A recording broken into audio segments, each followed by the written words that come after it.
right, today's story is going to be a little bit family-friendly, or at least family-friendly-ish. So if you want to listen to this in the car with the family, feel free to do so. I don't think that it will go off the rails too far, but this story starts with two gentlemen taking a trip to South Florida.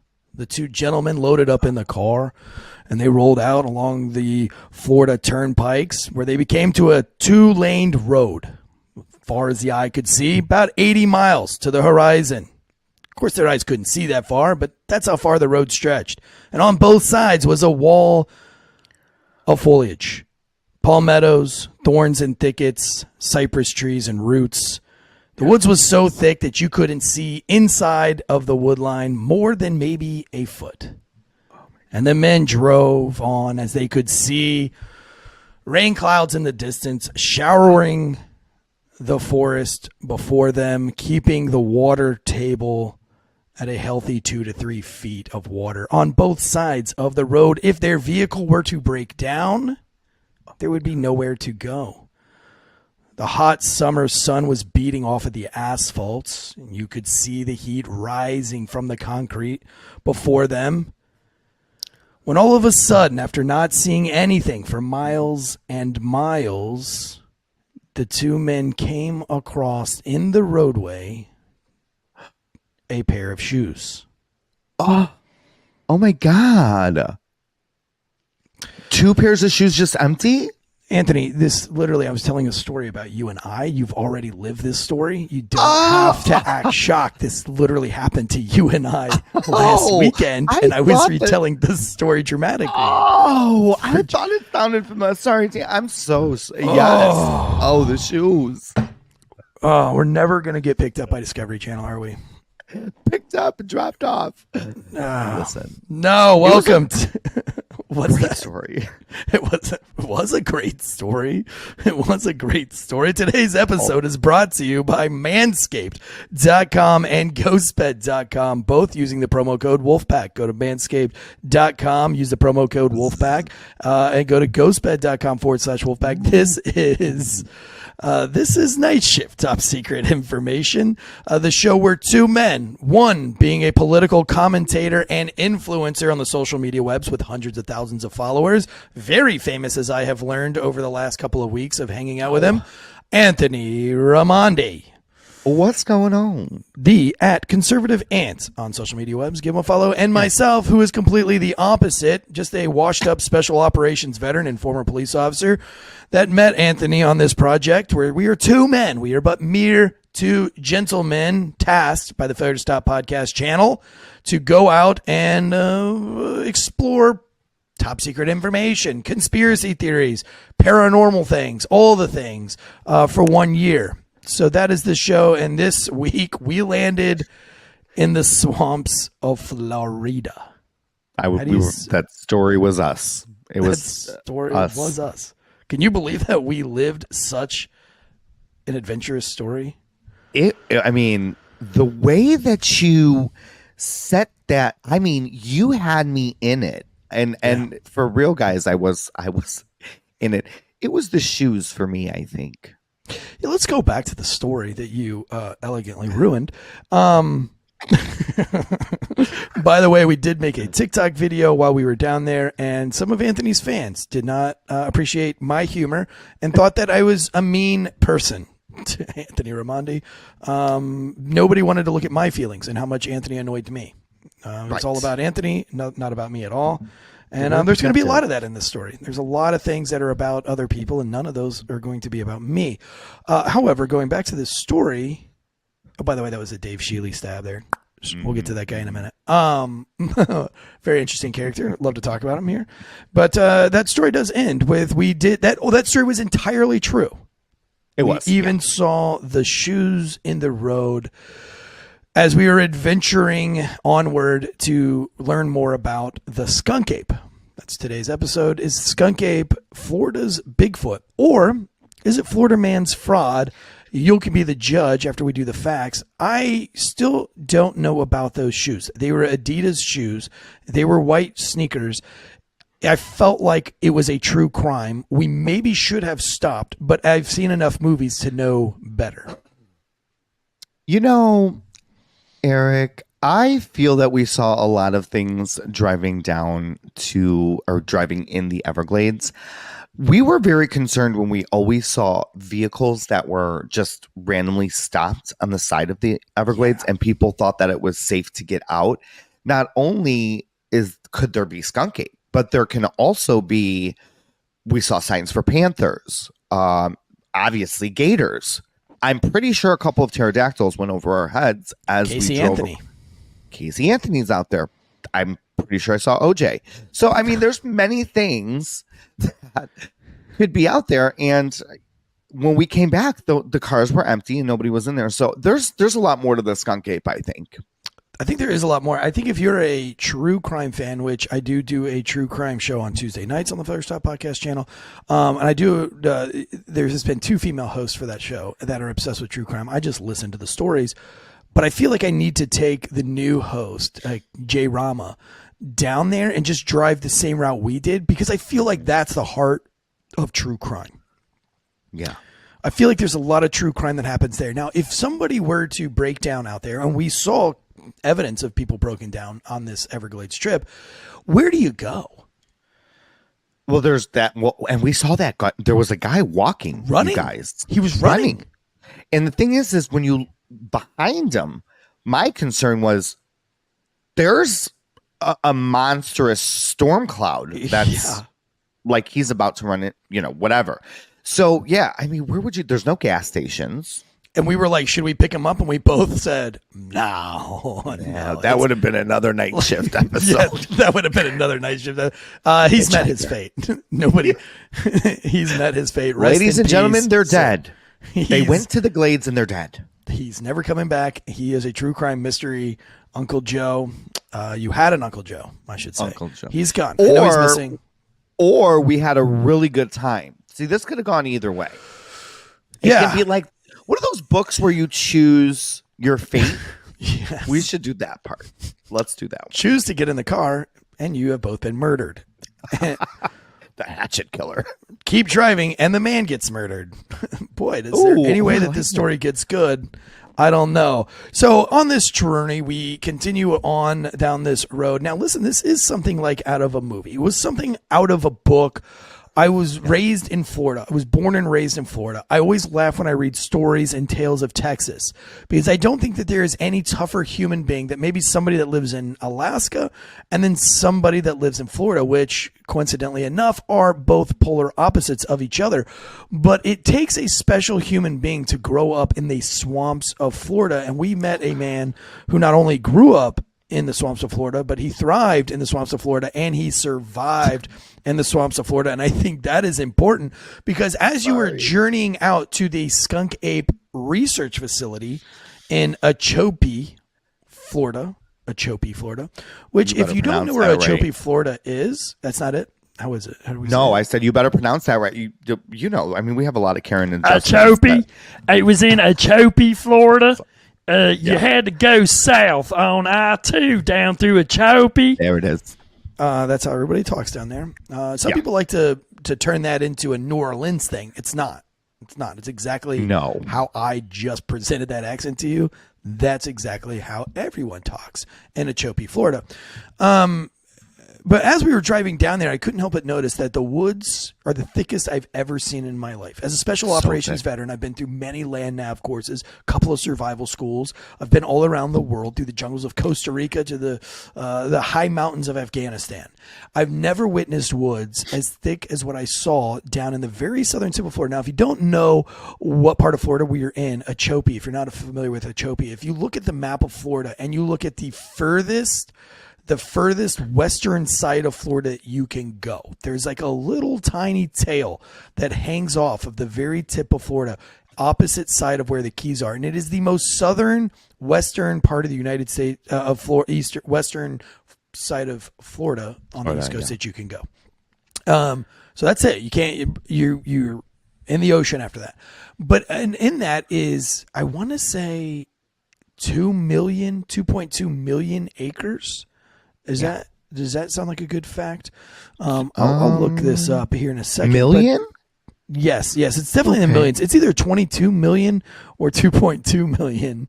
I guess I will look up how big is the Everglades. Probably should have done that before the show started, but you get the point. Big. It's a very vast landscape. It's nothing I've ever seen. Even growing up in the swamps of Florida, I grew up on the East Coast. I have never seen a landscape so vast. And here's rugged and dangerous. Well, and here's the thing, too. Literally, you guys, anything can live in Florida, especially South Florida. We've had multiple different catastrophic hurricanes over the last couple of decades where a lot of wild animals from some of the facilities have gotten out into Florida.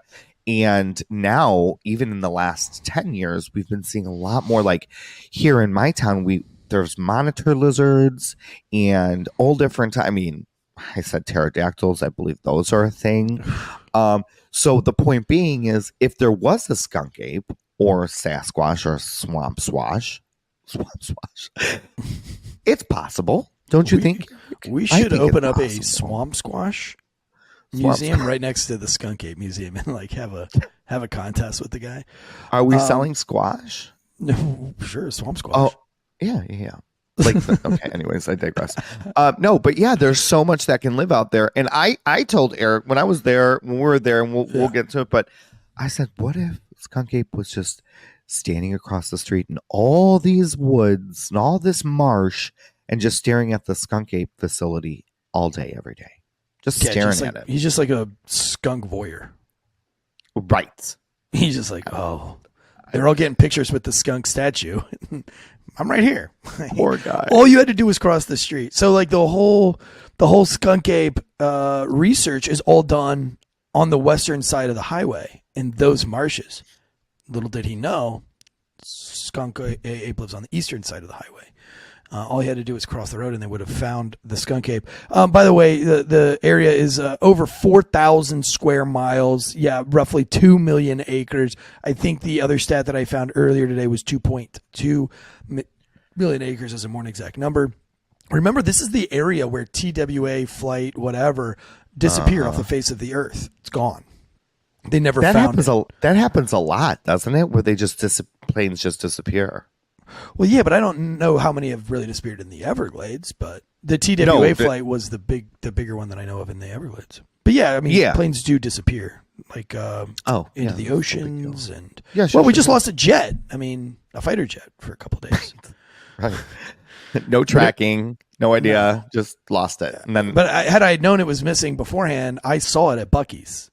It was, did you? Just get one of those Buc-ee's burritos. It was just parallel parked right there in one of those. I think it was in gas pump 280. Got 280, number 280. Now gas pump. you call it is Buc-ee's. I've heard or seen some people online call it Busey's. And Bussies, and we get some of those bussy nuts. So we get some of those bussy nuggets. I went and got me one of them bussy boogers. I was like, pretty sure it's Buc-ee's. But yeah, that TWA flight, they said that every single person got eaten by gators.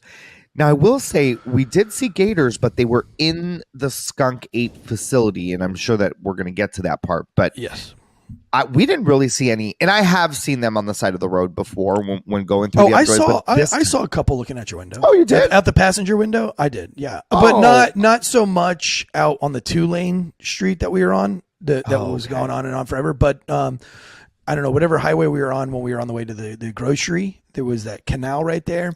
I saw a couple little heads laid up on the mud there. But I grew up in Florida, surrounded by alligators. I remember a time when the bus, I lived on a dirt road, literally in the swamps of Florida, and the bus sometimes could not pick me up because alligators would be sunbathing across the dirt road, and you couldn't go around because there's a canal on each side. And so they would just back all the way out, and there was no cell phones, so nobody would let you know. It'd just be like, the bus didn't show up, and then you'd find out the next day, sorry, I couldn't get by yesterday. I was honking, and the gators just wouldn't get out of the road, so I, not allowed to run them over. Yeah, very primitive guy. You actually might be Skunk Ape. That we'll find out by the end of the show. I mean, that is pretty. Well, you've you're smelled rugged. me enough that I could be. It could be after 13-hour drive. 'Cause I now live in North Carolina, for those who don't know, and I drove 13 hours to do this.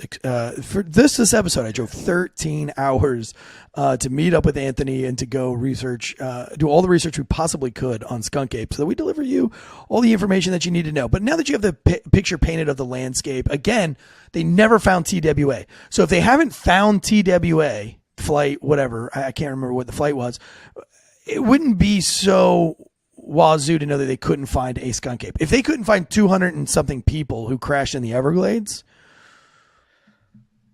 Yeah, I mean, it shows the reason why you might not be able to find skunk ape. Now, again, those woods are the thickest woods I've ever seen. Now, I busted draws as a Special Forces candidate, going through the Green Beret program, going through one of the hardest land navigation test in the military, the American military.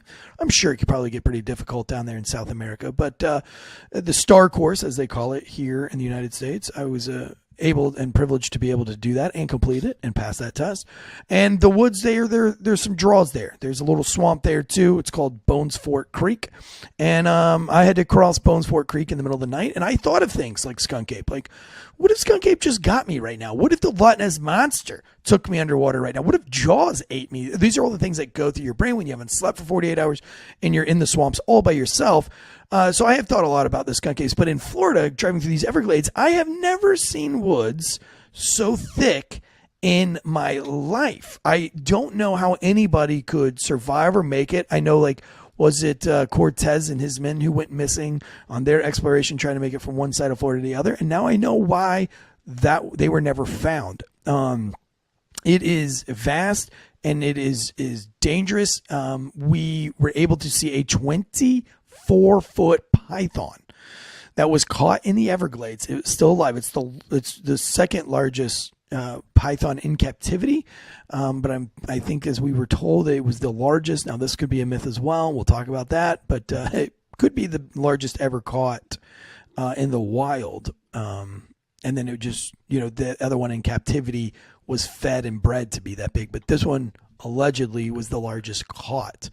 But it was at 24 feet long, I think, and like 300 and something pounds or more. I can't, there was a lot. We were told a lot. There was a lot of information, and we weren't able to take notes because it was so stinking hot that the sweat was dripping off of our eyebrows and onto our notepads. So, and also family friendly episode. No, I fud. It was a fud. Wait, what I want to say real quick, Eric, I'm so sorry to stop you during your amazing factual story. I was looking through to see. Now, this is kind of a Mandela effect. Okay. Mandela effect. Yeah. I was searching this Everglades flight because I wanted to know the name. Right. It was not a TWA flight. I'm convinced and remember it was TWA flight. It was Value Jet. It was Value Jet 401. No, that's not true. Hold on. May 11th, 1996, Eastern Flight 401 was the deadliest aviation disaster in South Florida history. That was the day Value Jet Flight 592 nosedived into the swamp 23 years after the Eastern plane crash nearby. Both flights ended up in the Everglades, killed hundreds, and were the result of fatal mistakes, not TWA. And I'm telling you, whoa, I'm with you on this. That's insane. This is Mandela. Yeah, hang on a minute. Are you sure? Did you type in TWA flight? Yes, and then it was bringing me up to the other TWA flights. So then I put plane crash in Everglades, and that's... Oh my God, TWA flight 800? Nope, that was New York. See? What? This is a Mandela. Wait, hang on. Air Florida flight 90. Well, Air Florida, that's still not TWA. That's still not TWA. This, and I remember distinctly it was in the 90s, right? So it was... yeah. 1996. Are you sure? Are we sure it wasn't the 80s then? No. Oh no. no, bro, because I remember. No, there's none. You're right. I'm looking at it right now. Wow, that's a Mandela effect.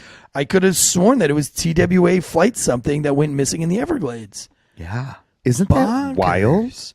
We just, oh my God, we broke the news Paranormal. here. A new girl. Did you say girl? I said paranormal. Oh, I thought you said girl. I was like, wow, we're rubbing off. By the way, I did come home from your house and my wife said something and I did a flamboyantly gay thing. Sashay and she thing. was like, "Oh, did you learn that from Anthony?" It's easy. It's easy to happen.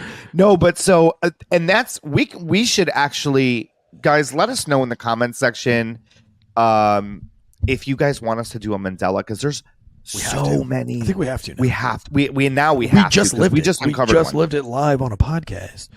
Wild. Okay. Mandela effect. Okay.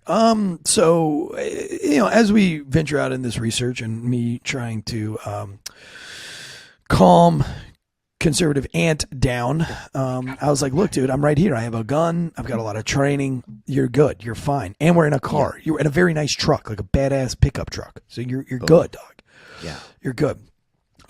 We finally emerge upon a building that's more like a metal shack with a skunk ape. Well, more like a Sasquatch statue out front. And then we were at the Skunk Ape Research Facility in Okeechobee, Florida. And we got out and we were able to meet the man, the myth, the legend, Dave Shealy. Now, Dave Shealy is the one who pretty much made Skunk Ape mainstream. And if you have read anything on the Skunk Ape or you know anything about the Skunk Ape, you can thank Dave Shealy for that. And he will have a quick reminder to thank him for his service on that note. Do you know the veterans that walk around with the big giant hats that say like, "I served," and then their car has the massive sticker. It's like, "I served," and then they wear the shirt that's like, "I served," and they have all the bracelets that are like, "I served," and they just dying for you to thank them for their service. Dave Shealy was that minus like the veteran status, but there was very much a sense of you can thank me for Skunk Ape. No, thank me. No, get on your knees and thank me. Thank me right now. Buy something. Buy something from this. So true. And we did. I wanted to support it. I do want to believe. But we met Dave Shealy, and when we met him, I said, "I know who you are, sir." And he says, "Yeah, I know. Of course you do. I was on the Discovery Channel. Have you ever heard of it?" I was like, "Wow, I have heard of the." Oh, that was cool. Yeah, all over the place. And he was like, "You're lucky you met everywhere, me." even in the bathroom, everywhere. Discovery Channel. Have you ever heard of it? Now, Dave Shealy is a man to talk about, and to know Dave, you must know Dave Shealy to know the Skunk Ape, because this is where the story originates. When we met him, he had a Crocodile Dundee leather hat on, snake boots up to his knees, black jeans or dark blue jeans, and a black Skunk Ape shirt. Maybe this is a Mandela effect, but I feel like maybe like a gator tooth hanging around the neck. Was that? I think you're thinking of Crocodile. I might be mixing him up with Crocodile Dundee. Very close, very similar in human there. And he was sitting on a picnic table. In the middle of Okeechobee, Florida, and it was 103 degrees with 200% humidity that day. Yep, 200%. My mullet was dripping sweat down the back of my neck. My Mississippi mud flap. Don't forget that there's a whole campground, guys, behind here. So if you want to go and experience also yes, am I wrong? No, you should, but you would have to have. You would have to have some real balls to stay in that campground. Oh, it's rugged. Let me bring a machine. Not glamping. No. Well, he called it glamping. He did. He literally said to our followers that is glamping. Not glamping. That's. Listen, I don't know what I'm a rugged dude. I've slept everywhere and anywhere. I would choose life over that. I feel like if you don't need a haunted house. If you're into it, seriously, if you're really into being scared, this is the campground for you. There's nobody coming to save you. We walked through the campground, and even walking through it, we felt like we were in a movie. Oh, like had I not had my pistol Hewitt on family, me, I would Texas Chainsaw Massacre. not have done it. Yep. It would, very like you could shoot a movie in that campground easily, and just the backdrop of the whole thing with the swamps. I mean, there's swamps in between the huts. And mind you, Indian down the style road, huts. and down the road, there's there's a Panther research facility. So Right. on top of you camping, you also have to be not only the gators and which are big. Yeah, and Skunk Ape, but you also have to worry about. I mean, could there be a panther? I don't know. Yeah. We don't know. Well, I mean, I think it's also worth mentioning that Brian Landry's ghost is still out there in that area as well. 100%. I'm telling you, if you like to be afraid, and truly, if you want to have that experience, this campground is perfect for you. And the huts are eerie looking. It does look fun. They do have a bluegrass kind of country rock festival going on out there in October. Oh, I can't imagine what that's going to be like out there. Oh my God. So you could venture out there to go see that. This is like Burning Man, but with swamp people. Yeah, it's the light. I think it's the light version of it. I mean, you will never be found. If anybody wants to harm you or hurt you out there, there would be. I mean, you can't even use your cell phone. Your cell phone. My cell phone did things it's never even done before. Like it was making like boo, like giving me a tone, and then like I couldn't even log into my phone. And he was like, "It's a black zone," and I was like, "What is that?" And he was like, "Put your phone away. It's a black zone. right. It's worthless." And I was like, "Jesus Christ." Now, I will say that if you want to experience this hallucinogenic experience, this camping experience, you won't even need your phone because you won't even know that you're walking. You know what I mean? Yeah. It's one of those.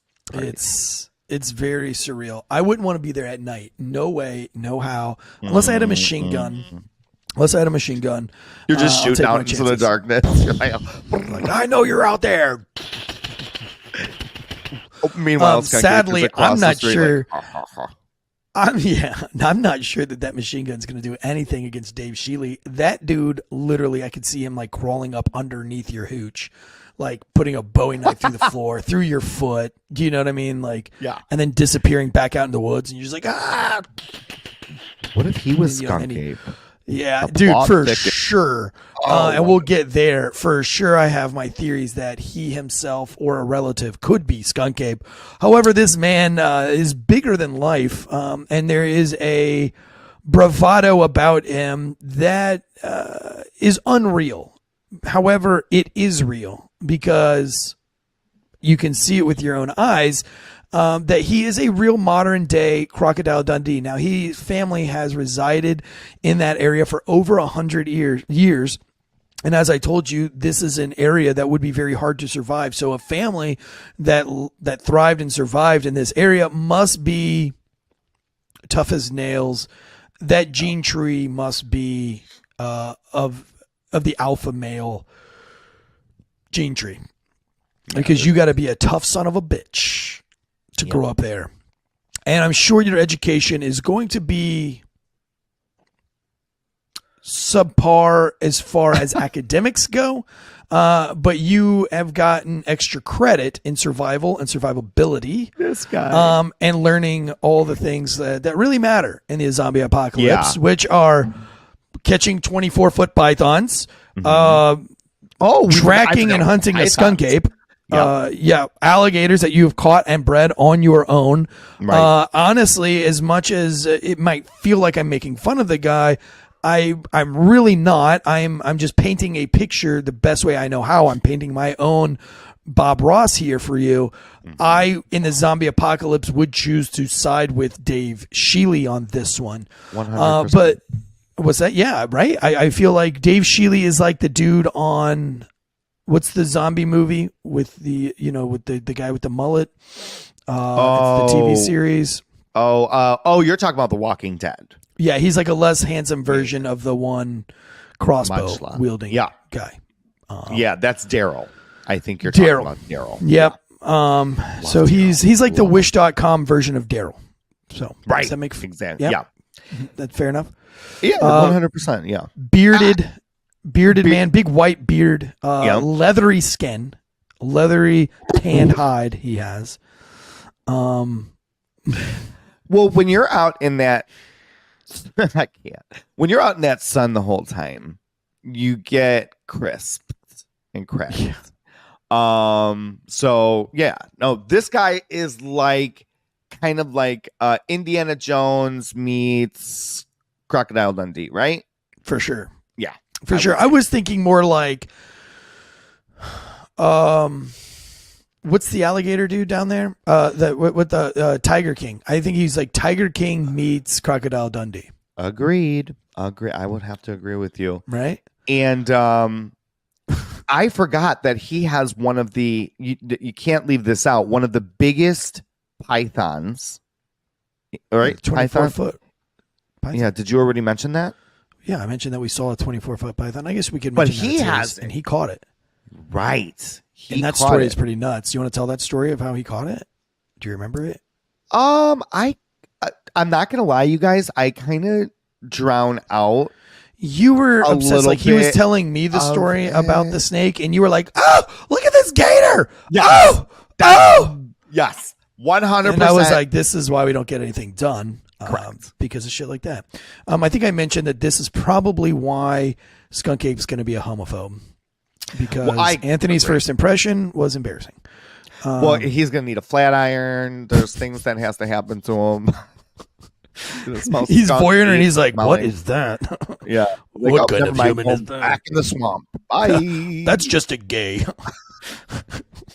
Look at the gay in the wild. That's just a gay. He's like, and here's me across the street waving. Yeah, like, "Hey, Skunk Ape, I need a picture." Skunk! I found him, you guys. And he's gone. Well, he was there, I swear. We're like, all right, okay. All right, Anthony. Okay. All right. Yeah, you saw him, buddy. Yeah, okay. I think the man behind the counter was digging me, though. Because yeah. Well, I think that like that was more of a deliverance. Personality, not like he wanted to take me out to the Sizzler. I'm just saying. No, I think he was eyeing you up like a deliverance style. Oh, God. You know what I'm saying? Like, I bet he could squeal like a pig type deal. Ooh. Take him out to the campground. Come on, boy. Come on, boy. Hey, man, let me hear you squeal like a pig. Family friendly for today. Yeah. All right, so David Shealy first saw the skunk ape, according to him in his story. Oh, did you want me to tell the story about the snake? We'll get to the snake. By the way, yes, he found the snake. As the story goes, he was walking through the swamps and he tripped over an alligator and he stumbled. And when he stumbled, a big wave of water rushed in front of him as something moved into a hole, and they were python hunting at the time. So he thought it might be a python, but when he went to reach out and grab it, that it was the biggest thing that he'd ever grabbed, and it went up into a cave. And then when they tried to coax it out, he saw that its head was way bigger than anything he could handle. So he went and got some friends and they wrestled this thing out. Meanwhile, we've heard nothing more about the gator that he tripped over. So this whole story, I'm like, well, where'd the fucking gator go? Like, and where's the cave? About that? And I didn't see. I would have hoped for a cave because caves are cool. Like you can cool. Well, off. I think cave in the way he was maybe like a hole in the side of some mud, like that. A big 24-foot snake would have created somehow. I'm not sure, but yeah, so like 6 dudes wrestled this 24-foot python out. And again, just like the entire story of Skunk Ape, there are a lot of excuses. So this was a world record python, but it wasn't, because the Guinness Book of World Records people don't know how to measure a snake, and therefore they left off about a foot because of their incompetence. And now he only has the second biggest snake living in captivity from the python family in the world in his facility. I would have just been cool leaving all that out of that story, and I would have just said I have the second largest snake in the world, and everybody would have been like, fucking cool. But when you add in all the Guinness Book of World Records are a bunch of idiots, you're just kind of like, okay, bud. You know what I mean? Like, it's still really fucking cool. I don't really think you needed to fluff this up. No, because that snake is huge, remarkable. I mean, the body of the snake is about the size of me. Basically, eat us whole. Sure. Oh no, I don't think you're kidding. Like I really believe that if that snake wanted to eat you or me, it would absolutely like an anaconda. No, when I saw it, I thought it was an anaconda. I've never seen, other than videos, I've never seen a 24-foot snake in real life. That was incredible to see in real life, to see with my own eyes. And the fact that it's in the middle of Okeechobee, Florida, in some dude's backyard at his makeshift research facility, his quote unquote research facility, his gift shop facility, that was pretty fucking cool. Like, it's pretty worth, and the two it's gators pretty worth are cool too. So there's the one Absolutely. snake and the two gators. Just so everybody is aware of what animals are on the property. One snake, two gators. That's and all. a tortoise, I think, but we didn't get to see the tortoise because it was around the corner. Allegedly, there's a tortoise. Allegedly, there's a tortoise, but skunk ape. And there is a gorilla in the museum thing that he has there. Very small museum. I'm not sure what the gorilla. Well, I guess I do know what the gorilla is now that I know the whole story. We'll get to it here in just a second. But Dave Shealy, yes. So he finds this snake. He wrestles this snake, and now it's in captivity. And again, there's going to be lots of excuses, just like the Guinness Book of World Records one. Had it been just one excuse of something, probably let it go. But it seems like a trend that every story this guy, Dave Shealy, tells you, there is a but, and then why somebody is absolutely wrong and he is the only person that is right. It seems like a whole life of trying to prove something. I'm not sure what that something is, because just simply thriving and surviving in an area like that, pretty fucking cool. The fact that you can hunt all sorts of wicked things is pretty freaking cool. I don't know that you need to... There's a lot of overcompensation. Does that make sense? I agree. Seems like he has a complex of needing, maybe he just needs a hug. I don't know. But there seems like this overwhelming sense to prove himself. And maybe that comes from nobody believing you about the skunk ape since your childhood at 10 years old when he first spotted Skunk Ape. And, you know, if you think about it, that could be pretty traumatic and could lead to issues as you grow older. You know, if you saw something and you saw it and nobody believed you, and in fact, a lot of people might have made fun of you or called you a liar, I can see that giving you like a short man syndrome, a little man syndrome. You know what I mean? Like maybe you struggle with your weight your whole life. You have some complexes about your weight. You know, like that person that just had enough of the fat jokes and he gets really, really skinny. Yes. And so he has to tell everybody that he was fat. He has to show everybody that he reads that I used to be fat. And then opens like, a fat look camp. At me.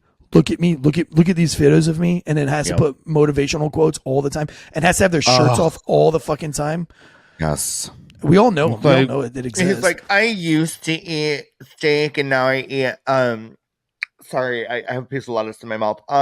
Yeah, that person that tells you their diet constantly. Yeah, constantly. Like it's their identity. I can see, but I mean that all stems from childhood trauma of, you know, being made fun of and all these things. And so I could see at 10 years old, right? You have this sighting. This was in 1974. And, but, you know, his dad a few years earlier, so that would have probably put him at like 8 years old. His dad found Bigfoot tracks or prints. Now, listen, I don't not believe this. I don't disbelieve this, if that's the right word. I believe that. I don't, because there was a lack of internet back then. There are stories of folklore, but if you're living out there, there's nothing, folks, there's nothing there. I don't think there's a school out there. There is nothing out there. I'm talking, this is like Indian land, literally Seminole Indian huts that we drove by where like indigenous people are still living out there. It's beyond belief of how far out in the middle of nowhere that this is. And so what would he have to prove to his little kid about finding some prints out in the mud that he couldn't explain? Agreed. What would be in it for him? Nothing really. I mean, but look, there's Sasquatch sightings all over the country. I know that Minnesota is another. I think Minnesota. So a lot of our followers sent me other places where like, dude, this is legit. But I will say, there was a really cool dude that was there with his family, and he had told us about his personal sighting of a skunk ape with his buddy camping. Remember? Yeah. Did he tell you the story or not? I was playing with the alligator. We got to hold an alligator. Okay, so long story short, dude was camping with his buddy. They were convinced because they went out looking for Sasquatch or skunk ape. I don't remember which one it was. I don't know the difference between the two. I'm assuming one is in the swamp. Well, they're their cousins. woods. They're cousins.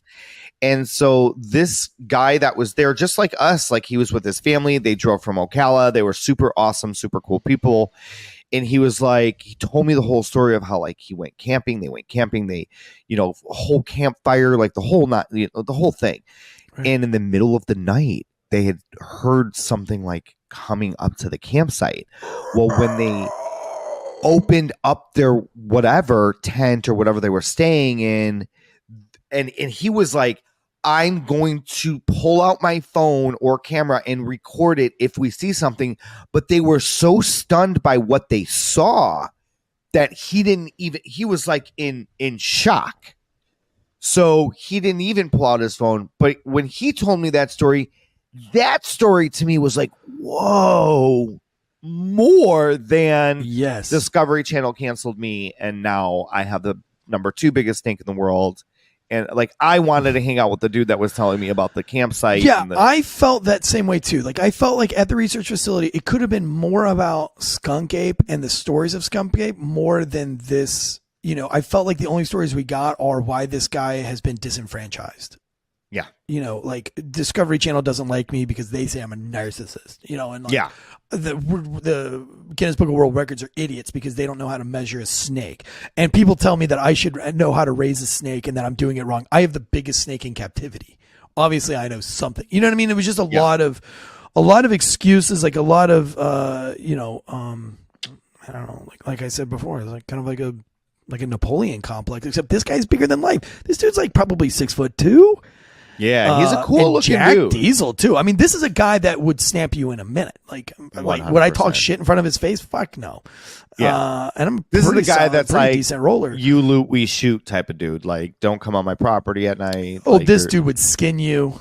Yeah, and nobody would know where you went because you would be a belt. You would be a belt made of human skin wrapped around his waist, and nobody would fucking know. Like, no, I never saw those guys. I would still recommend that if you are traveling through the Everglades, you have to go. What's cool about it too, guys, is when you go there, and like, I don't want to like disappoint you, but like there are other things in that general area. So like if you wanted to stop at Skunk Ape and then you wanted to go take airboat rides, that's right down the road. So you can do like airboat with the gators, and that place is awesome. We've been there plenty of times. People that we come into Florida, we bring them all the time. There's also a Panther Research Facility that's on that same that road of the Everglades, and then you can like stop and see Skunk Ape. I don't think there was a fee to go and walk through the facility. It'll probably take you about 20 minutes, would you say? Not like to walk through it, but like by the time you walk through the gift shop, use the bathroom, wash your hands, look at the gator and the snake, 15 minutes, you're done. Sure. Yeah. Sure. Yeah. And then you can go like if you're really taking your time. Yeah, I mean, we really took our time. Listen, I think we really took our time for research purposes. And we really didn't learn a lot because there's not even really so much about Skunk Ape there as there is Sasquatch memorabilia in the gift shop. The gift shop is about 3 times larger than the research facility. And again, my biggest disappointment of the whole thing was there wasn't a lot about Skunk Ape. It was more about wrestling alligators and snakes than it was about the history of Skunk Ape. I really felt like I didn't learn all that I wanted to learn and know. I got to learn that there's a man who has been deemed the snake expert of the area, but that dude learned everything from him, and it's very disrespectful that they refer to him as the snake expert, being that he has the second largest snake in captivity, he being Dave Shealy. So we got to hear a lot about that kind of inside drama, which of course, Anthony likes that, because he thought it was like a TMZ tabloid for him. Yeah, I was like sipping on my tea for sure. But me being the professional, I wanted to learn about the Skunk Ape. Oh, yeah, you're so professional. Definitely Anthony's the guy that you take to the museum who literally runs ahead of the museum to go see everything. And I'm the one that's trying to read all of the facts. Like I'll go up to you and I'll be like, well, what did it say? And then you'll start going on this tangent and I'm like, and you're gone. You're like, look, look over here. Like, I'm not there yet. Babe. Short and sweet. Give me a recap. Recap it. So here we go. Here's the story as he saw it at 12 years old. Now, this is coming from Smithsonian Magazine article, which I thought the Smithsonian Magazine article did a very solid review. I read this Smithsonian Magazine review before we went to Skunk Ape, and I thought at the beginning it was very mean. I thought, wow, the Smithsonian guy, as a guy who wants to believe, in orbs and who appreciates those who have either seen something that I have not or have an imagination that I do not have, is cool in itself. And these people sometimes can be easy to make fun of. However, I empathize with them because I envy the fact that I don't have the abilities that they have. I want to believe like they believe. I want to have these magical feelings sometimes that I feel like these folks have, and I don't. So when I read this, I thought this Smithsonian Magazine article, you can find it at smithsonianmag.com. I thought this was a shot at making fun of folks who saw something and nobody believes them, or have imagined that they saw something and nobody believes them. And so I thought it was really mean until I met Dave Shealy myself. I then was like, okay. I see where you could be this mean. Now, I said when I do our podcast, I wasn't going to be this mean, and hopefully I haven't been, because again, I do feel like Dave Shealy's, I feel like he did see something. I believe that he saw something. I believe that his father found a footprint. And I do believe that it would be hard to grow up in an area like that and not being believed for something that you saw, and what traumatic effects that can have the rest of your life. So here we go. 1974, a few years after his father had come upon a set of footprints left by the creature, an Everglades version of Bigfoot named for its supposedly pungent odor. Dave was out deer hunting with his older brother Jack in the swamp behind his house and what's now Big Cypress National Preserve. I think that comes into play too, because Dave Shealy was not happy with Big Cypress National Preserve, and I do feel like that something was stolen from him. I feel like the big government has came into his backyard and said, you can no longer play back here. This is now the Big Cypress National Preserve, which was once his kingdom, his 2.2 million acre kingdom. He was then told that he can't go in there. And so I think a lot of this anger and resentment stems from things like this. This is a quote from him. "It was walking across the swamp and my brother spotted it first, but I couldn't see it over the grass. I wasn't tall enough." As a former law enforcement officer, this is a very credible story. That's something that a liar would probably not think to throw in there. I didn't see it. I wasn't tall enough to see it. So therefore, that something happened that day that Dave Shealy at 10 years old wasn't able to see because the grass was too tall. Now think about a 10-year-old's mind. I have 5 kids, one of them being 10. They will believe anything. They have a very wondrous imagination, and they too want to believe. So I do personally believe that this happened. Shealy says, quote, "My brother picked me up and I saw it. About 100 yards away. We were just kids, but we'd heard about it and knew for sure what we were looking at. It looked like a man, but completely covered in hair. He and his brother stared at the creature, mouths agape, but almost at the same time as he tells it, the skies opened up and rain poured down." Now, that's extremely true. That happened on the hour, every hour that we were there. That's why it's a swamp and it's full of water, because it rains all the time. And then the ape hurried away into the cypress hammocks scattered amongst the marsh. "Holy crap," he remembers thinking. "I finally saw the damn thing, and it got away just like that." Anyway, this created a lifelong journey to find it. In July 2000, he captured one of his encounters on video. I watched the video. We'll put the video on our Instagram as a reel. Not convinced by the video. In any way, shape, or form am I convinced on the radio. Now, it doesn't mean that he didn't see something when he was 10, but I think for monetary purposes, again, when I read this article, I encourage you to read the Smithsonian article. If you have kids in the car, I think this is a fun article to read to the kids and to the whole family. It is worth it. It's a very long article, so I'm not going to read it all.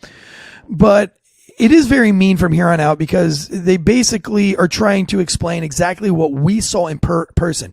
When we first met Dave Shealy, the first thing he says was that he was known for running the largest amounts of marijuana in all of Florida, and he was imprisoned in Florida in the largest. Right? Everything is the largest. It's the biggest. It's never the second biggest or one of the biggest. It's always the biggest marijuana bust. Right. They were part of the cocaine cowboys type stories, but they were it. He was the kingpin of Okeechobee, Florida.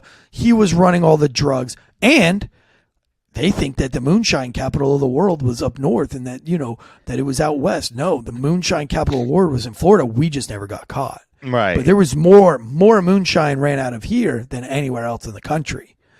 Everything was very grandiose.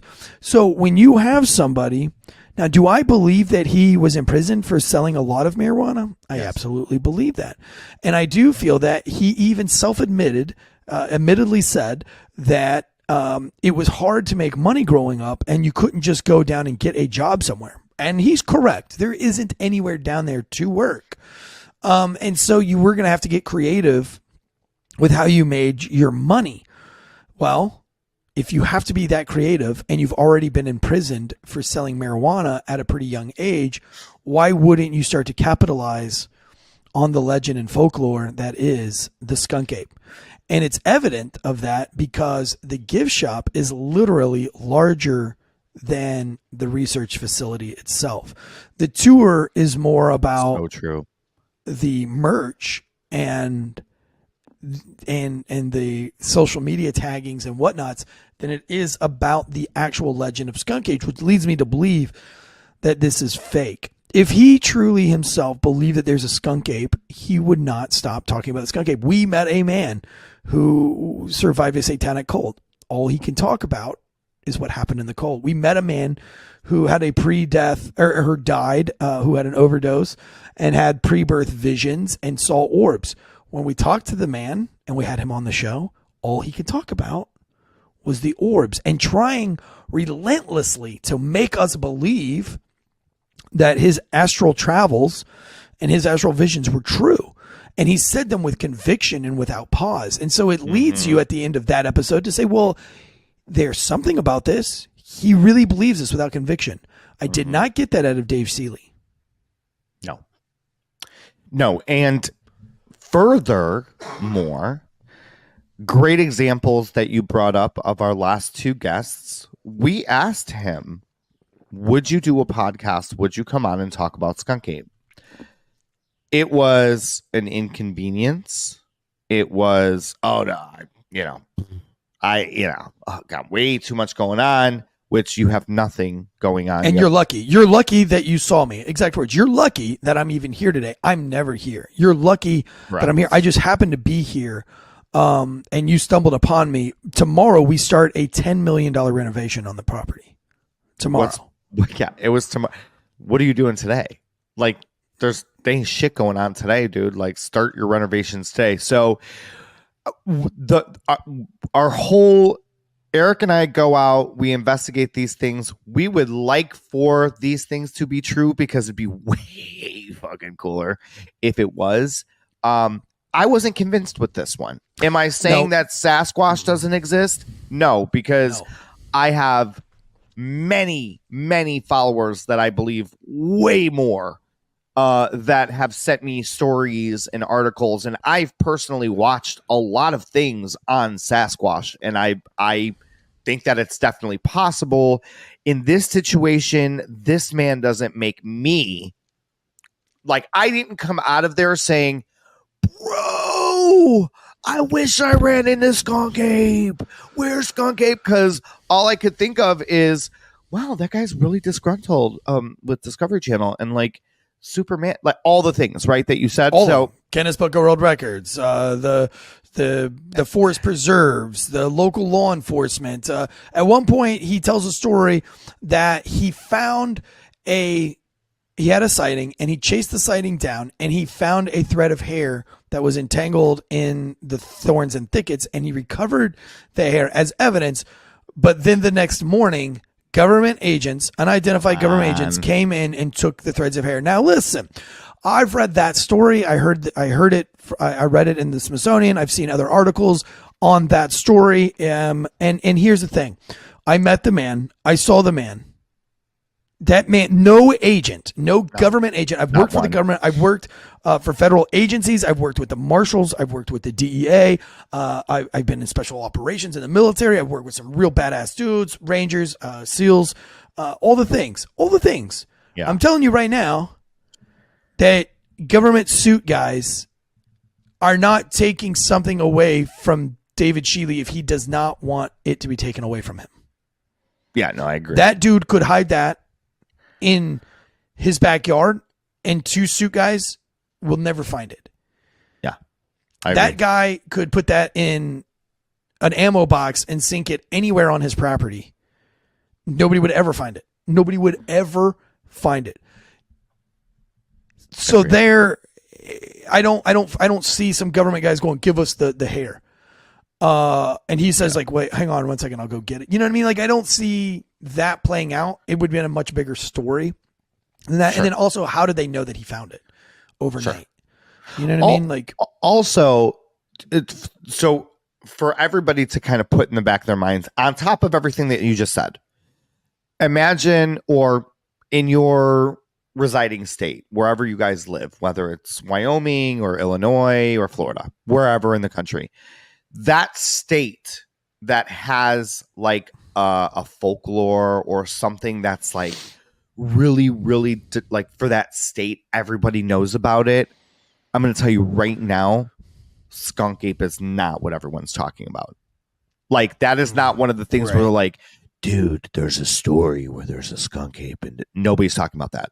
No. I mean, we're talking about flight TWA flight, whatever, that crashed into the Everglades more than we're talking about Skunk Ape. And there's other scary stories like the Hemingway house or the Key Casey West Anthony. Casey. Excuse me, Casey Anthony. No scarier story in Florida than the Casey Anthony story. Right. But you know what I mean? Like, that shit really happened. There's something for your state that people from all over, like, you know, Lizzie Borden or Salem or it would be something that's talking about. Nobody's talking about this guy. And he thinks that everybody is talking about him, but nobody's talking about him. Yeah, we went to a restaurant. And so, like, the original plan for this trip was that we were going to get on an airboat and then we were going to go search for this thing. But we were so kind of bummed about our visit. Mainly Dave Shealy wasn't. He was friendly, but I guess there's no other way to put it. I've never really met a more narcissistic person in my life. That's what it was. And so, like, I was just kind of like, man, fuck this, dude. Let's just go get a beer. And find some AC. It really took the wind out of my sails to want to go look for Skunk Ape. I thought when we got there, we were going to have a tour and that we were going to be stoked to find this Skunk Ape thing. And that, you know, we wanted to be believers, man. I wore my boots. I brought my gun. I had a blade in my pocket. Like, I was ready to get out in the swamps. I was yelling at Anthony for wearing Crocs, in the morning before we left the house. You know, I said, dude, this is going to be some real deal shit, dude. Like, we might be getting I brought my cowboy hat, my USA orangutan here. And there's other people who have sightings of Skunk Ape. And I apologize that this story wasn't more about that, but I think the importance of today's show is to explain to you and your family that if Skunk Ape does exist, well, it's going to be up to you. It's going to be up to you to go find it, because we went to the research facility and we found nothing. We found no evidence. We couldn't even find stories of the evidence. And so we were pretty let down by the hunt of Skunk Ape. But I will tell you this, if you want a very haunting and scary experience, go stay at the Skunk Ape Research Facility campground. I promise you, you will not be disappointed. Yeah, maybe. Or you might not be living when you get done. I was going to say, or go to the place also, airboat rides and all that kind of stuff. Super cool. Yeah. And you know, here, as well as Skunk Ape, I do think that this is a little bit conspiratorial, but interesting enough is that there is actually a monkey research facility right down the road that houses and has housed since the 80s hundreds of monkeys. Yes. Of the sorts, orangutans and whatnots. And I think they said like upwards of like 200 have escaped over the last 20 years, 30 years. And so I have seen a monkey in Florida. I saw a monkey cross the street in Florida. It was in Switzerland, Florida. I was probably 16 years old. I was driving home late at night, and a monkey ran across the road with its big, long, giant tail. It scared the shit out of me. It stopped in the middle of the road, and it ran. However, I am not the only person that has seen that monkey. Tons of people have seen that monkey. And then my dad saw the monkey on the side of our yard, or my mom, I can't remember which one, but one of my parents saw the monkey on the side of our yard one time and was like freaking out, and the dog chased it off into the woods. So I think that there could be monkeys. There's pythons there. We do have Monkey Island as well in Florida, where there are hepatitis island. Is that what it? Because all those monkeys have hepatitis. Yeah. Oh, great. Or herpes. Herpes? Hepatitis? Hepatitis and herpes? Well, disclaimer, please don't sleep with monkeys. Okay, guys, sure. They're animals. You shouldn't be sleeping with monkeys. Okay, so I know that. What's that movie? Hills Have Eyes. Oh yeah. Okay. But that's the whole point of our excursions, right? Because we want to uncover if we think, based on what the research that we've done, is this real? Is this possible? So on this one, I give it a D plus only because those two gators. I don't want to disenfranchise the two gators because they were sweet and I loved them. They wanted to eat the child. Like this little child came up to the enclosure and both alligators moved with a haste up onto the land, and everybody was like, "Oh my god, they want to eat the kid. That's so sweet." Oh, I was like, "What do you mean it's so sweet? Like that thing wants to eat that child. That's insanity." Yeah. They really did want to eat that child. It was truly frightening. How excited they didn't give a shit about us walking around. The minute that little girl walked up to the enclosure, both alligators shot up out of the water and did not leave the fence, and followed the 3-4-year-old child with its head the entire time, which is very, very scary and shocking. I'm going to go ahead and say this is more of a Florida man's fraud. Maybe not so much fraud. I think Dave Shealy could do a better job at selling his product. I think he lacks the confidence to sell his product. I think the weight of being a fraud has kind of taken its toll on him. I think you should just turn it into a fun joke. I saw this thing. Let's go look for it. Maybe make a trail.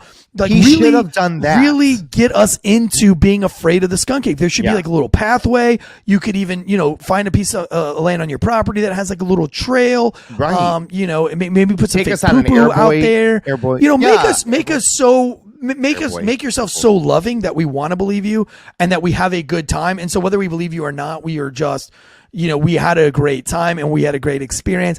I didn't leave with that. I left like, man, this guy is disenfranchised. This guy's angry at the world. This guy hates everything, but he doesn't really see what he has. And there was a lot of excuses, a lot of tomorrow. Tomorrow we're spending $10 million. Tomorrow I'm shooting with Discovery Channel. I'm suing the Discovery Channel in a lawsuit because of a Facebook post I made because they called me narcissistic. I mean, we heard all of the negativity about this guy's life, and we heard very little about Skunk Ape, which is very evident in this episode because we didn't really talk all that much about Skunk Ape because now we kind of feel like the story of Skunk Ape lies in the hands of Florida man and not in the hands of a mythical creature known as Skunk Ape. So because of the man that founded it, and I think he is a fraud, I think Skunk Ape is a bust. That's okay. We still had fun. You tried Cuban for the first time. I had a you had a Coca-Cola. We went to the Ghost Bed facility, which was awesome. Yes, dude. We got to lay with Serena Williams' mattress. Her mattress. I got a great brand new Ghost Bed pillow, which was awesome. Yes. The Ghost Bed pillows are incredible. And you and I got to hang out. We got a free massage at the Ghost Bed facility. That was pretty cool. Massage? Yeah, which is very appropriate that Ghost Bed is sponsoring a show about ghosts and things. So very cool. These are all mattresses made in the good old USA in Fort Lauderdale. We made a special trip over there to go see the facility. Everybody there was really cool. Mark, Dennis. We met Dennis. We met Mark's son. That was really cool. Was it Greg? Craig that gave us the tour? Yeah, Craig. Very nice guy. Yes. Really cool facility there. So a big shout out to Ghost Bed. Thank you guys for that. And we got to go do Seed to Table. And that was a conservative grocery store that is incredible if you're a conservative. If you're not a conservative, you will not enjoy that. It is 100% America. When you get in there, there's live music. The wine shop is huge. Everyone's happy, There's basically. restaurants. Everybody is happy. Everybody smells good. It's not like Trader Joe's where they have stinky hair. Everybody's dressed really nice. I mean, it is just such a good time. I'm sold on conservatives from that point on. I'm not very political, but that was the most fun grocery store shopping experience. Live music. Yeah. Everybody was fist bumping. The shirts were cool. I mean, I wanted to just be like, USA, USA. And I feel like if I'd done that, everybody would have started yelling. Oh, the USA. whole place would have. Listen, they do the national anthem. They had that big flag over the the store, and they do the national anthem. They used to do podcasts, that is so cool. Live podcasts there. Here's what I'm going to say on the political stance, because I know that a lot of people. Well, you're a political commentator, so you've got to. 100%. When I think to myself, do I want to be with the side that's always oppressed and there's always a problem and they have problems with people all the time? And no. Do I want to walk into a store and everyone's like, like, dude, they were like, do you want a glass of wine? Everybody had a beer in their hand, tomahawk steaks, pizzas, kids running around. It felt safe. There were dudes with guns on, and man, what a cool experience, man. That's it was what like being it was a conservative, an American loving patriot is about. Sorry, I said it. They there just was nobody looked like in they there were that had fun. like purple hair that was pissed off that you're like eating chicken. You know what I mean? That's like there's no drama. No drama, just music, love, and beer. Oh man, wow! And I feel like, like I think the left went way too far left, and the right is just kind of like there are some really far right people, rights, because like the rights are trying to eat good. All the people in that grocery store, it was all about like non-GMO and buying from farm to table. That's why it's called seed to table. Like the farm, they produce farm to table style stuff. The restaurants, like all the things that they say, like there was no high fructose corn syrup stuff, and like everything was like super healthy and nice and like cool and clean. And this man, Alfie Oaks, dude. This man, Alfie Oaks, that also owns Oak Farms. He distributes a lot of food to a lot of different stores here in South Florida, or in Florida in general. But what I thought was really cool with him is he got the reason why his grocery store, this monstrous grocery store, got a lot of backlash was because during the pandemic, he did not make his employees get the vaccine. He also didn't make his employees wear masks. He didn't say that they couldn't. He said, it is your choice as an employee. Well, I'm not going to make you do it. I'm not going to make my customers walk in here with a mask on. That is up to you if you want to. You don't have to. I'm not making you. Sure. Which is exactly what we've been saying the whole time. It's so common sense. So he got back. Of course, mainstream media picked him up, trashed him, and he has. And here's what's funny: you could trash the man all you want. That store is overflowing, busting out of its seams on a Monday, y'all. Insane, on a Tuesday, dude. And on everybody a was drinking. We were there like 3:00 in the afternoon. Everybody had a beer. Everybody was eating. I felt like I was in Vegas, honest to God. Like it was just like I walked in, I was like, "What is this magical?" And he has liberal. He has liberal wine employees. tastings. And he's wine tasting, walking around with a glass of wine while you shop. He's got liberal employees, guys. And guess what? I've had conversations with them, and they're like the normal liberal people who are like common sense. Like they're like, no, like he treats us great. Like we love it here. I just didn't want to be forced to wear a mask. And they're liberals. Yeah. Like, it was such a cool sense. experience, and that was much more exciting stop to me than Skunk Ape. But yeah, if you're down in the area, man, check out Skunk Ape and just see the narcissism for yourself. Like it truly is entertaining. You'll see what I mean when you get there. But listen, there's nothing else to do down there. You have to stop in. I bought from the gift shop. I supported local. I'll always support local. I don't have to necessarily be friends with the guy to like what he's done. I think he is a product of success. He is a brilliant guy. He's made something out of nothing. And that is brilliant. He also has a 24-foot snake, which is incredible. He also has an alligator in his backyard that has a head the size of Anthony's ass. He's got the big ass. That's a big old ass. Hell yeah, that's a big old peach ass. No, I'm just kidding. Yeah, but don't.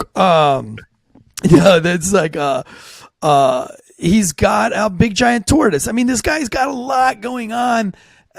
He's got a campground. I mean, how cool is that? With huts on it, with big bathrooms. It's got a big giant stage in the swamps. I mean, there are so many good things that this guy has. I just felt like he hasn't. He does. And listen, he's the type of guy that will listen to this podcast. I feel like he's the type of guy that probably goes through every once in a while and wants to know what people are saying about him.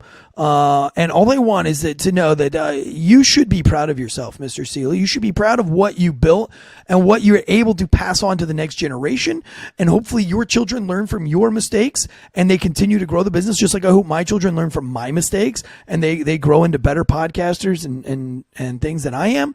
And I do think that this is a spot, if you happen to be in South Florida, if you are a man of paranormal or a woman of paranormal, you like these kinds of things like Anthony and I do, you gotta stop.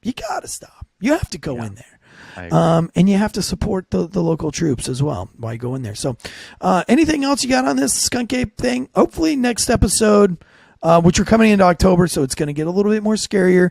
We've got to visit some scary places. Please follow us on the Instagrams. And here's what we need from you. If you've made it this far, then you're a super fan. Yeah. And we need one super fan to help us out on the side. The super fan will get perks down the road. It'll get memorabilia sent in the mail from us. He'll get direct phone line access to myself and Anthony. We're only going to choose one of you. So whoever has the most creative and best DM on Night Shift TSI, Night Shift TSI Instagram page, whoever has the best DM for this mission, that your mission will be to go through and find the best timestamps for clips and for reels of this episode. You will then get back to us with what the best clips and reels were that we can then turn into clips and reels. You will also maybe even you will get access to the Instagram page to help us manage it, to kind of take polls and see what people like and what they don't like. And you will also get a weekly phone call from myself, and you can say what we could do better on this show or worse on this show. And then we're going to take it from there because we want this to be an interactive show. Listen, we know that every single township and every single listener has something paranormal going on in their area. We are going to be in your areas. We would like to meet you guys for lunch. We're not the unapproachables. Even though Anthony has hundreds of thousands of followers, he takes the time to get a picture in every gas station and every grocery store that we walk through. And the whole time when somebody wanted to meet him, he took the time. So when we're in Salem, when we're in Roanoke, when we're in out west looking for Bigfoot and for aliens, when we go through Roswell, when we head out to California, when we head to these places and you live there, we want to do meetups while we're there. We want to go to your local diners and cantinas. We're going to go see the Mothman Bridge. So we're going to be in West Virginia here pretty soon doing the Mothman Project. And if you live in that area, we'd love to meet up with you. So one person to help us navigate all of those things and to line it up, please follow us on Night Shift TSI and be a part of the journey. Part of the journey. I love that. All well right. said. And last thing, I know I had a lot of our Sasquatch followers reach out to me personally, Conservative Ants, not the Night Shift page. Gotcha. And they said, we'd love to bring you out camping so you could. I know that Eric is a busy guy. You want to bring me out? You want to pay for me to come out? Not Eric, the followers. Bring me out. I'll go camping and find Sasquatch with you. What? No, you bring me with you. Are you serious? Well, you then pay Eric for comes- Well, if anybody pays for us to fly and go somewhere, we're going. Oh, Within reason. 100%. Yeah. I'm totally down. That's all I'm saying. Actually, if they have a place to stay, we'll fly out there. I feel like you went out to we travel a lot. I was in 13 hours in Florida, then we were up at Tim Pool's thing in Maryland. Went from Florida to Maryland. We travel a lot. Travel gets really expensive. I'm doing comedy shows. Yeah. And even though people pay for these shows and things like that, like it still takes money to buy all the food and the snacks and everything like that. So within reason. But yeah, listen, anybody's got a camp or something that they want us to do interviews, we'll do a live podcast from your area and promote it. Hit us up and let's go. But we can't do any of that without fans. And we're 4 weeks in and we're already within the top 20% of podcasts right now at 4 weeks, but we want to trend on those charts. And how do we trend on the charts? It's up to you, the loyal fans, to give us a 5-star rating and review on iTunes, Spotify, iHeartRadio, wherever you consume podcasts. Give us a rating and review on audio. We do have video thanks to the Failure Stop podcast channel. They have allowed us for right now to put this on their YouTube channel and premiere so we can be in the live chats. Eventually, we will have our own YouTube channel. And we'll move over, probably have our own Rumble and TikTok, but we're only 4 weeks old into this. So if you want to watch this, if you want to see our faces, head over to the Failure Stop YouTube channel, and we're there every Sunday night, and we are in the live chats.